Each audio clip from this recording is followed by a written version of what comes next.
അങ്ങനെ ഒരു രാത്രി ഫുള്ള് ട്രെയിനിൽ കിടന്ന് ഉറങ്ങാണ്ട് വെളുപ്പിന് 5:30 ആയപ്പോഴത്തേക്ക് നമ്മൾ ഫൈനലി കോഴിക്കോട് എത്തിയിട്ടുണ്ട്. കോഴിക്കോട് തന്നെയാണോ ഇറങ്ങിയെന്നൊക്കെ എനിക്കൊരു ഡൗട്ട് ഉണ്ടായിരുന്നു. പക്ഷേ അവിടെ ഇവിടെയൊക്കെ നോക്കിയപ്പോൾ ബോർഡിൽ നിന്ന് കോഴിക്കോട് തന്നെയാണ് കണ്ടത്. അപ്പോൾ നമ്മൾ സമാധാനത്തോടെ അങ്ങനെ റെയിൽവേ സ്റ്റേഷനിൽ നിന്ന് ഇറങ്ങി. ഇപ്പോൾ നമുക്ക് നെക്സ്റ്റ് ഫ്രഷ് ആവാൻ വേണ്ടിയിട്ട് നമ്മുടെ റൂമിലേക്ക് പോകണം. പോകുന്ന വഴിക്ക് ഞാൻ ഈ സ്ഥലം കണ്ടായിരുന്നു. റെയിൽവേ സ്റ്റേഷൻ്റെ അടുത്ത് തന്നെയാണ് അതുണ്ടായിരുന്നത്. റൂമിൽ നമ്മൾ വന്നെന്ന് പറഞ്ഞാൽ നമുക്കൊരു ദിവസത്തെ രാത്രിയിലെ ഉറക്ക ക്ഷീണം ഒന്നും തീർക്കാനുള്ള സമയമൊന്നുമില്ല. ആകെ 1 മണിക്കൂറേ ഉള്ളൂ. ആ ടൈമിനുള്ളിൽ എല്ലാവരും ഫ്രഷായി ഒരുങ്ങി എല്ലാം സെറ്റായിട്ട് ഇറങ്ങണം. അവിടെ ഏറ്റവും ലാസ്റ്റ് ഒരുങ്ങിക്കൊണ്ടിരിക്കുന്ന ഞാൻ, ബാക്കി എല്ലാവരും ഒരുങ്ങി കഴിഞ്ഞു. ഇനി അതുകൊണ്ടാണ് ഞാൻ അവിടെ ഇവിടെയൊക്കെ നോക്കിയിരിക്കുന്നത്, ക്യാമറ ഒന്നും സെറ്റാക്കി വെക്കാത്തതും എല്ലാം. ഞാനവിടെ മുടി കെട്ടാൻ തുടങ്ങിയപ്പോഴത്തേക്ക് അവിടെ എല്ലാവരും ഇറങ്ങണമെന്ന് പറയുന്നുണ്ട്. പിന്നെ എല്ലാം ഫാസ്റ്റായിരുന്നു. മുടി കെട്ടുന്നു അഴിക്കുന്നു എങ്ങനെയൊക്കെ കെട്ടിയിട്ടും എൻ്റെ മുടിയൊന്നും എനിക്ക് ശരിയാവുന്നില്ല. അല്ലെങ്കിലും ഈ സമയമില്ലാത്ത സമയത്ത് എന്ത് കാണിച്ചാലും ഒരു മെന ഉണ്ടാവില്ല. അങ്ങനെ ഞാൻ പിന്നെ അഴിക്കുന്നതും കെട്ടുന്നതും എല്ലാം ചെയ്തുകൊണ്ടിരിക്കുന്നത്. അങ്ങനെ ഒരു വിധത്തിൽ ഇനി എല്ലാവരും അടിച്ചിറക്കുന്നതിൻ്റെ മുന്നേ ഞാൻ മുടിയെല്ലാം കൂടെ വാരി കെട്ടി വെച്ചിട്ട് ഇറങ്ങിയിട്ടുണ്ട്. അങ്ങനെ നമ്മൾ ഇറങ്ങി ഫസ്റ്റ് കണ്ട ഹോട്ടലിൽ ചെന്നിട്ട് പൊരിച്ച പത്തിരിയും ചിക്കൻ കറിയും കഴിച്ചു. അതാണ് ഞാൻ കോഴിക്കോട് ചെന്നിട്ട് ഫസ്റ്റ് കഴിക്കുന്ന ഫുഡ്.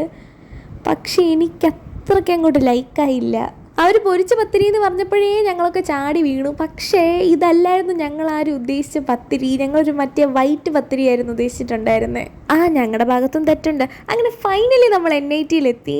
നോക്കിയപ്പോൾ നമ്മുടെ സീനിയേഴ്സും ജൂനിയേഴ്സും ഏകദേശം നമ്മുടെ കോളേജിലെ പിള്ളേർ മുഴുവൻ NITയിലുണ്ട്. ചെന്നപ്പോഴേ നല്ല പൊരിഞ്ഞ വെയിലത്ത് നമുക്ക് ക്യൂ നിൽക്കേണ്ടി വന്നു. ക്യൂ നിന്ന് വേണം നമുക്ക് ID വാങ്ങിച്ചിട്ട് അതും കിട്ടിയിട്ട് വേണം അതിൻ്റെ അകത്തോട്ട് ഇവൻറ്റിന് നമുക്ക് കയറാൻ പറ്റുള്ളൂ. അങ്ങനെ നിന്നിട്ട് കുറച്ച് നേരം നിന്നതിന് ശേഷമാണ് എനിക്കത് കിട്ടുന്നത്. അങ്ങനെ അത് കിട്ടിയതിൻ്റെ സന്തോഷത്തിൽ നമ്മളതെടുത്ത് കഴുത്തിലൂടെ ഇട്ടിട്ട് ചുമ്മാ വീഡിയോ ഒക്കെ എടുത്ത് ഇങ്ങനെ നടക്കുമായിരുന്നു. നോക്കിയപ്പോൾ വലിയ ക്യാമ്പസാണ്. West campus, east campus, central campus എന്ന് പറഞ്ഞിട്ട് വലിയൊരു ക്യാമ്പസ് ഉള്ള കോളേജാണ് NIT. ഇതിൻ്റെ എനിക്ക് വീഡിയോ എടുക്കണമെന്നുണ്ടായിരുന്നു. പക്ഷെ ഡയറക്ഷൻ്റെ കാര്യത്തിലും വഴിയുടെ കാര്യം വരുമ്പോഴും ഞാൻ ഭയങ്കര വീക്കാണ്. അതായത് എന്നെ കൊണ്ട് കളയാൻ ഭയങ്കര എളുപ്പമാണ്. എന്നെ ഫസ്റ്റ് ഒരു സ്ഥലത്ത് നിർത്തിയിട്ട് ഞാൻ 5 മിനിറ്റ് അങ്ങോട്ട് മാറി നിന്ന് കഴിഞ്ഞാൽ ഫസ്റ്റ് നിർത്തിയ സ്ഥലത്ത് എനിക്ക് തിരിച്ചു വരാൻ പോലും അറിയത്തില്ല. അത്രയ്ക്ക് സ്മാർട്ടാണ് ഞാൻ.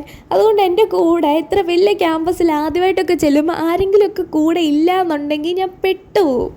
അങ്ങനൊന്നും പെട്ട ദിവസമായിരുന്നു അത്. ഒരു 4-5 പേരുടെ കൂട്ടത്തിൽ ഞാനിങ്ങനെ നടന്നു പോയെന്ന് പറഞ്ഞാൽ 2 മിനിറ്റ് കഴിയുമ്പോൾ അവരെന്നെയും കാണത്തില്ല, ഞാൻ അവരെയും കാണത്തില്ല. ഞങ്ങൾക്ക് ആർക്കൊട്ട് വഴിയും അറിയത്തില്ലായിരിക്കും. ഉച്ചവരെ വലിയ കുഴപ്പമൊന്നുമില്ലായിരുന്നു. അത് കഴിഞ്ഞിട്ട് എനിക്ക് ചെറുകെ ബോറടിക്കാൻ തുടങ്ങി. പിന്നെ നമ്മൾ ഉച്ച കഴിഞ്ഞ് ക്യാമ്പസൊക്കെ കണ്ടിട്ട് NITയിൽ നിന്ന് ഇറങ്ങി റിയൽ കോഴിക്കോടിനെ എക്സ്പ്ലോർ ആക്കാൻ പോവുക.